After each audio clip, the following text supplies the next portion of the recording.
Dal Vangelo secondo Luca.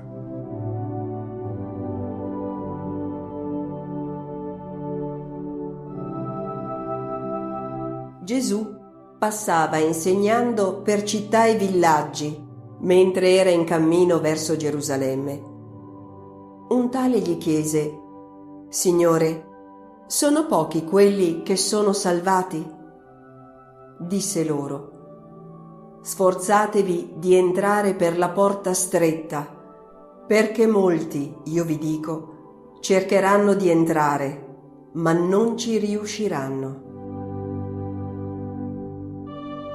Una buona domenica a tutti.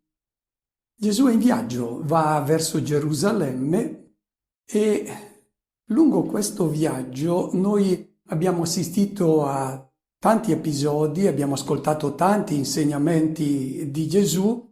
Ricordiamo non accumulare tesori, farsi servi gli uni degli altri, poi ci ha insegnato il Padre Nostro.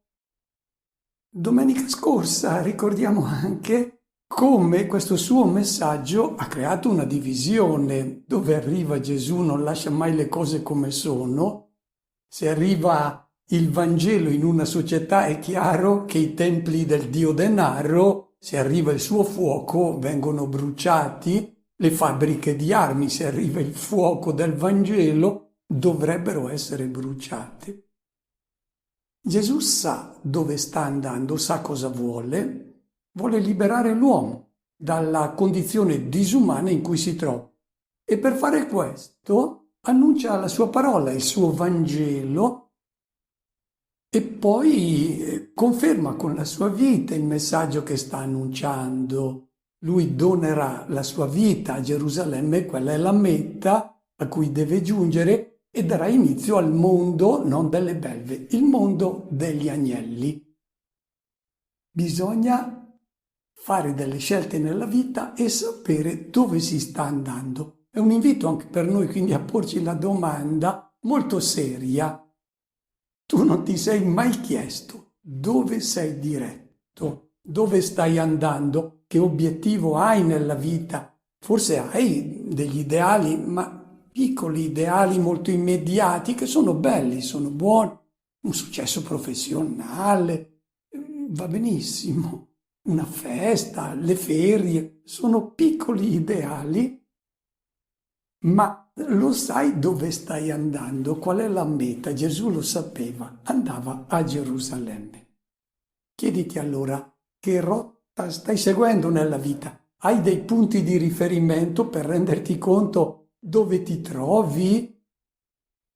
Con la barca ti trovi là nel mare, segui le stelle. E se non sei proprio in mezzo al mare, segui quella terra che tu stai vedendo, ma hai dei punti di riferimento per una meta da raggiungere. Ecco, interrogati, lo sai dove stai andando? Cosa ci stai a fare in questo mondo?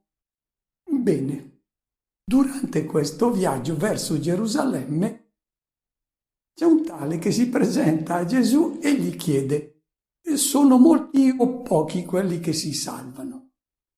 È un personaggio anonimo che pone questa domanda e riflette una problematica di grande interesse nel giudaismo e direi anche fra i cristiani, specialmente in passato. Oggi se la pongono meno questa domanda. Cosa intendevano in quel tempo per salvezza?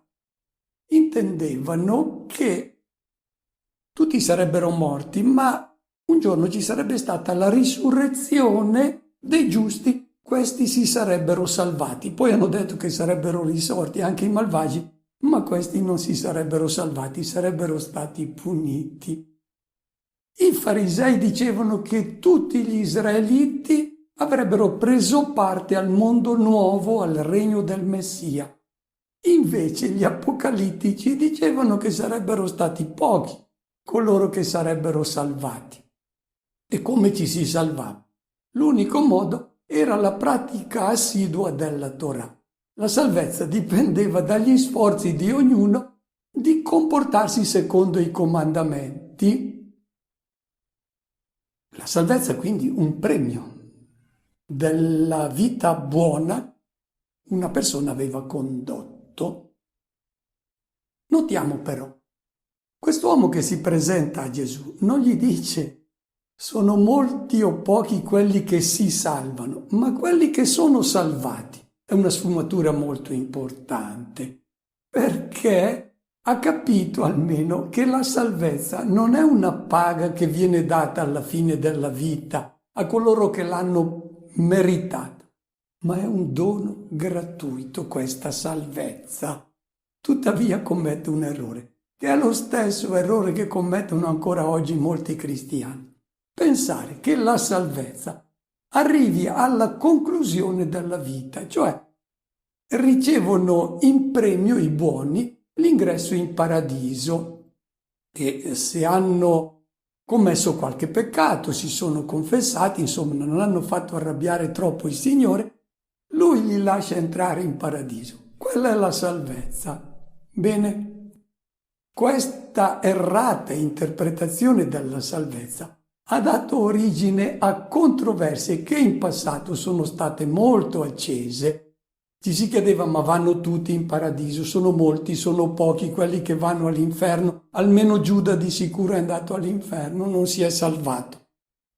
E poi c'erano anche quelli che avevano le visioni delle anime che cadevano all'inferno come le foglie cadono dagli alberi in autunno, quindi vedevano l'umanità come una fabbrica di dannati. Bene, per Gesù la salvezza non arriva alla fine della vita, perché chi ha ascoltato il messaggio di Gesù sa che al termine della vita di ogni persona lei viene accolta fra le braccia del Padre, perché tutti sono i suoi figli. Questo è il messaggio di Gesù, per cui non entra nemmeno in discussione, è una domanda fuori posto che non ha senso per Gesù e difatti lui non risponde a questa domanda perché per lui l'urgenza è un'altra, è quella di lasciarsi salvare subito, oggi.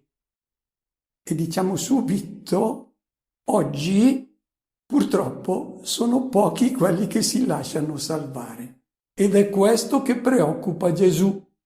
Ricordiamo la sua frase. Tutti sono chiamati, pochi gli eletti, sono pochi quelli che si lasciano coinvolgere nel regno di Dio, cioè accolgono le sue beatitudini. Questa è la salvezza. Ripensiamo per esempio al brano evangelico che abbiamo ascoltato 15 giorni fa, che è molto significativo, quando Gesù ha fatto la sua proposta su come investire i beni di questo mondo. E ha detto, non temere piccolo gregge, vendete ciò che possedete, datelo ai poveri, fatevi borse che non invecchiano. Se si attacca il cuore ai beni di questo mondo, questi schiavizzano, ti disumanizzano, ti rendono incapace di amare, perché solo donando quei beni che Dio ha posto nelle tue mani tu crei amore. Allora, lasciati salvare subito consegnando al povero questi beni. Se tu li trattieni per te, il buon Dio ti accoglie in paradiso fra le sue braccia. Ma tu oggi non ti lasci salvare, non ti lasci umanizzare. Ricordiamo quel che diceva padre Turoldo. Io non augurerò mai il male a nessuno, ma se dovessi augurare il male, non lo farò mai, gli augurerei di diventare ricco, di accumulare beni, perché si disumanizzerebbe. Ecco, è da questa disumanizzazione che Gesù vuole urgentemente salvare le persone. E allora gli uomini sono chiamati a lasciarsi salvare. Non c'è bisogno di chiedere a Gesù se sono molti o pochi quelli che si lasciano salvare, perché abbiamo sotto gli occhi la risposta. Sono pochi quelli che si lasciano salvare. A Gesù preme chiarire come si entra allora nel regno di Dio, come si diviene e come ci si mantiene oggi suoi discepoli. Ed indica con 3 immagini ciò che bisogna fare. Prima immagine, per entrare Nel regno di Dio bisogna lottare. Agonizzeste è un agone, un combattimento che bisogna fare. E l'immagine è presa dalle gare atletiche. È impiegata molto, specialmente da Paolo, questa immagine della lotta.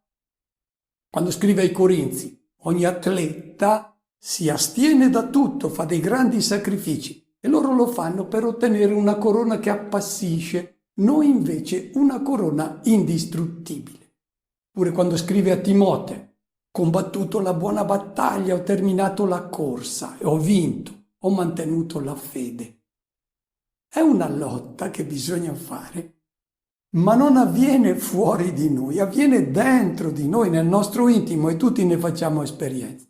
Perché ci sono delle pulsioni che ci portano lontano dalla nostra identità di figli. Proviamo a pensarci. Non ci viene spontaneo perdonare a chi ci ha fatto dei torti, fare del bene, dimenticare noi stessi, gioire nel vedere felici gli altri. Non ci viene spontaneo. La natura ci porta a ripiegarci su noi stessi. Ci vuole un combattimento, dice Gesù. Non ci si deve illudere. Senza questa lotta interiore non si entra nel regno di Dio, non si accoglie la sua salvezza. L'ha affrontata anche Gesù questa lotta, ha dovuto resistere alle seduzioni del maligno. Seconda immagine, la porta stretta, attraverso la quale bisogna passare per entrare nel regno di Dio. E per passare da una porta stretta c'è una sola condizione. Bisogna restringersi, farsi piccoli. Se torniamo indietro qualche pagina, adesso siamo al capitolo 13, se torniamo al capitolo 9, fra i discepoli era nata una grande discussione, sapere chi fosse il più grande tra di loro. E Gesù prende un bambino e dice: chi è il più piccolo tra di voi? Costui è grande. Se si vuole entrare nel regno di Dio bisogna farsi piccoli, altrimenti non si passa dalla porta stretta. Terza immagine. C'è una ressa davanti alla porta, perché molti cercano di entrare ma non entrano. Addirittura possono essere convinti che appartengono a questo regno di Dio e possono entrare alla festa. È la distinzione che gli evangelisti sempre fanno fra le folle che applaudono Gesù, sono entusiaste, e gli discepoli autentici che aderiscono alla sua proposta di uomo. E questi sono pochi. Sono questi che si lasciano salvare. È la realtà che vediamo oggi nella Chiesa. Le masse sono ancora consistenti, sono numerosi, quelli che si dichiarano ancora cristiani, e sono anche convinti di esserlo, e quindi di appartenere al gruppo dei salvati. Potrebbe non essere così. È a queste persone che si illudono di essere sue discepole che adesso Gesù si rivolge. Sentiamolo. Quando il padrone di casa si alzerà e chiuderà la porta, voi, rimasti fuori, comincerete a bussare alla porta dicendo: Signore, aprici. Ma egli vi risponderà: non so di dove siete. Allora comincerete a dire: abbiamo mangiato e bevuto in tua presenza, e tu hai insegnato nelle nostre piazze. Ma egli vi dichiarerà: voi non so di dove siete. Allontanatevi da me, voi tutti, operatori di ingiustizia. Adesso entra in scena il padrone di casa che si alza e chiude la porta. È un signore che ha invitato tutti a entrare nella sala del banchetto gratuitamente. Ma attenzione, a un certo punto la porta viene sbarrata. C'è il rischio di rimanere fuori. E difatti adesso entrano in scena coloro che pretendono di entrare e gridano le loro ragioni: Signore, aprici. Senti bene, perché qui il messaggio e alle grandi folle che sono convinte di appartenere al regno di Dio, di essere persone che si sono lasciate salvare da Cristo. Lo chiamano Signore, Signore aprici. E questo termine Signore indica che chi lo sta pronunciando, chi chiama Gesù Signore, sono i cristiani, perché lo riconoscono come il risorto. Nella professione battesimale si diceva: credo che Gesù è il Signore, Signore aprici. Ma lui risponde: non vi conosco, non so di dove siete. E allora cominciano a presentare le loro ragioni. Noi abbiamo mangiato il pane. Con te il riferimento è chiaramente all'Eucaristia. Poi abbiamo ascoltato la tua parola. Sono proprio i due momenti della celebrazione comunitaria alla quale hanno partecipato. È già una gran bella cosa che sono stati fedeli al culto. L'aspetto religioso della vita del credente. Sono membri della comunità cristiana. E loro ritengono di avere le carte in regola per essere considerati membri di questo regno di Dio. Non è difficile intuire che cosa ha spinto Luca a inserire nel Vangelo queste parole molto dure di Gesù, nelle sue comunità. Si è certamente infiltrato il lassismo, la stanchezza, la presunzione di essere a posto con Dio, la supponenza, la convinzione che bastino dei buoni propositi e che la salvezza possa essere ottenuta senza quel combattimento interiore, quel radicale cambiamento della persona che aderisce alle pulsioni dello Spirito di Cristo, quella del Figlio di Dio. Luca si rende conto che molti cristiani stanno correndo il rischio di illudersi di appartenere al regno di Dio. E vede tanti cristiani dell'Asia Minore che gestiscono i beni di questo mondo esattamente come i pagani, però vanno agli incontri comunitari, ragionano e parlano come i pagani, però partecipano alla catechesi, forse la fanno da padroni sui loro servi. C'erano molti cristiani benestanti che avevano dei servi e anche loro si sentivano in diritto di strapazzare questi servi, eppure partecipavano al banchetto eucaristico. Luca è preoccupato proprio di questo, che ci sia uno scollamento fra quello che il Vangelo propone, quindi l'adesione nella fede, nella fiducia che l'uomo riuscito sia quello che Gesù propone, e nascondere una pratica di non adesione nella fede, nasconderla, mimetizzarla sotto una pratica del culto. Nelle parole di questo gruppo rimasto fuori notiamo che le loro pretese di appartenere al gruppo cristiano è basato su pratiche religiose. Non c'è alcun accenno nelle loro parole all'amore per il fratello, al dono della vita, all'uso dei beni per aiutare chi è nel bisogno. Non dicono: noi abbiamo distribuito i nostri beni ai poveri, dicono solo: noi abbiamo praticato la religione. Diciamolo chiaro, sono dei praticanti non credenti. Ne abbiamo anche oggi queste persone. Quando ci si chiede quanti sono i praticanti, non si prende in considerazione l'amore al fratello, ciò che fanno di bene, il servizio al povero, l'accoglienza dello straniero. No, nulla di questo. Si guarda quante persone vanno in chiesa, quante si sposano in chiesa, quanti sono i battezzati. Bene, è proprio contro questa illusione che vuole metterci in guardia Gesù, in queste parole che ci sono riferite in modo accorato da Luca. Il pericolo di una pratica religiosa che tranquillizza, anestetizza le coscienze, fa sentire a posto con Dio. Che cosa dice Gesù a queste persone? Parole molto dure. Allontanatevi da me, voi operatori di iniquità.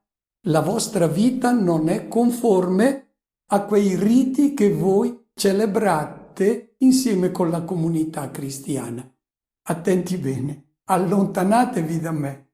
Non vuol dire adesso vi mando all'inferno, non vi voglio più vedere. No, allontanatevi da me vuol dire prendete atto che voi non avete nulla da spartire con me.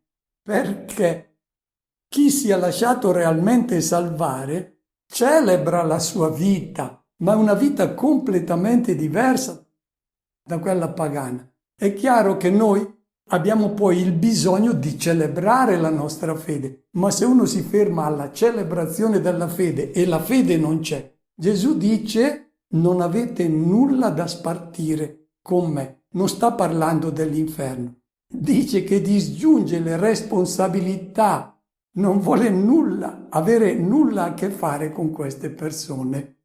Non è che non le ami, ma dice prendete atto che non siete miei discepoli. L'ultima scena è quella del banchetto, dal quale si può rimanere esclusi. Il banchetto è quello del regno di Dio, dove ci sono rapporti diversi dalla società pagana. Si può rimanere fuori da questo banchetto. E fuori che cosa c'è?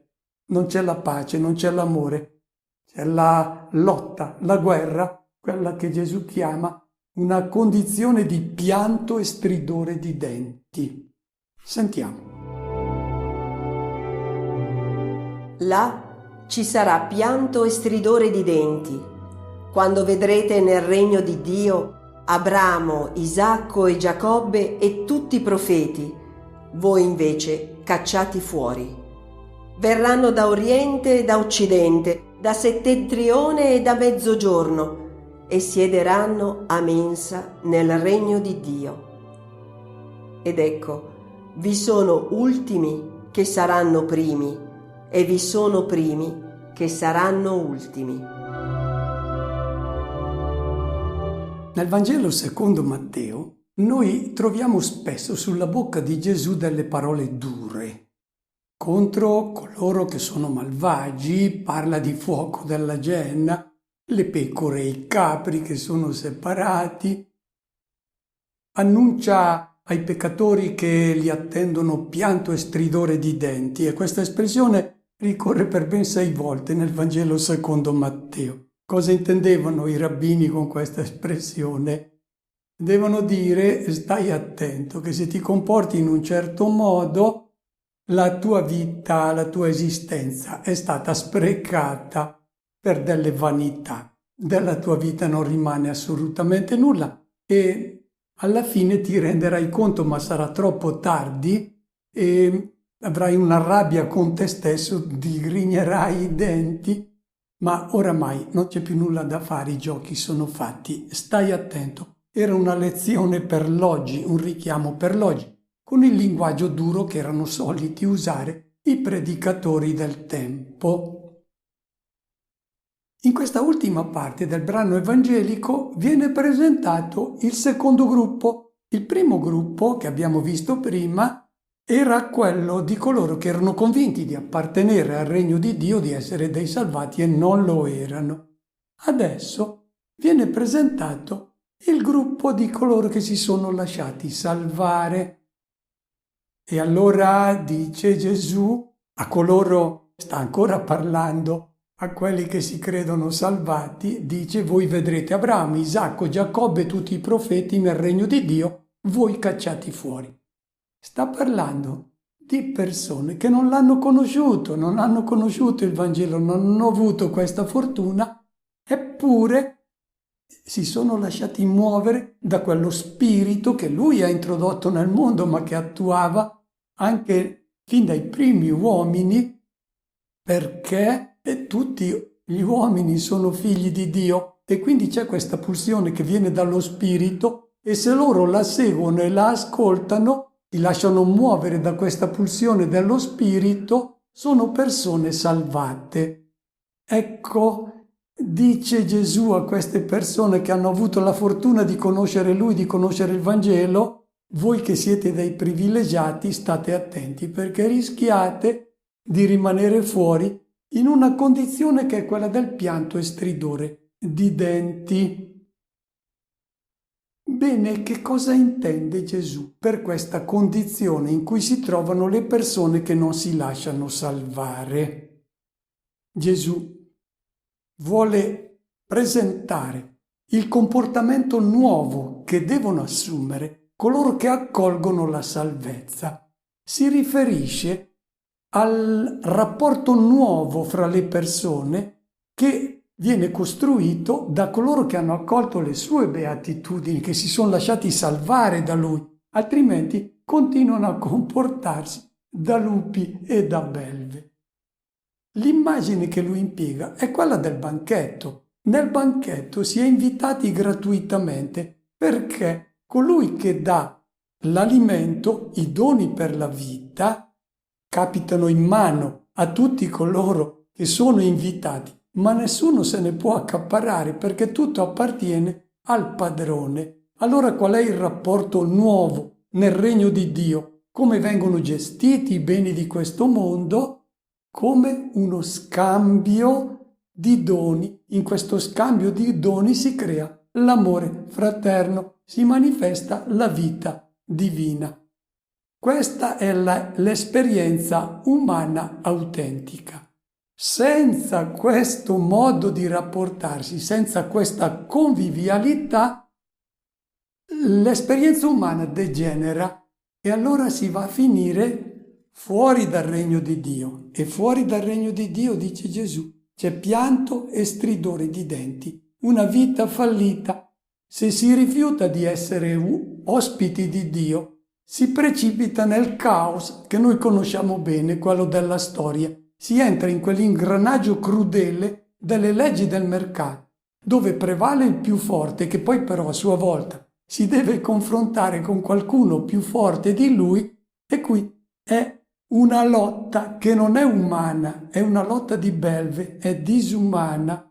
Coloro che vivono fuori dal regno di Dio sono in questa situazione di pianto e stridore di denti, anche se hanno la pratica religiosa. È questo ciò da cui vuole mettere in guardia Gesù. E conclude il suo discorso dicendo: ci sono alcuni fra gli ultimi che saranno i primi e i primi che saranno ultimi. E chi sono questi primi che invece diventano ultimi? I primi sono gli israeliti, coloro che erano i primi invitati al banchetto. Alcuni di loro rimarranno ultimi, anzi molti rimarranno ultimi. Invece molti degli ultimi, che sono i pagani, entreranno per primi. È la condizione nella quale si trovano i cristiani del tempo di Luca, in cui i pagani avevano accolto il messaggio evangelico, mentre invece i primi invitati erano rimasti ancora fuori. Bene, questo è il messaggio che ci viene dato oggi. Il tema centrale è proprio quello del lasciarsi salvare. Lasciarsi salvare vuol dire accogliere questa logica nuova che ci introduce nel banchetto del regno di Dio. Auguro a tutti una buona domenica e una buona settimana.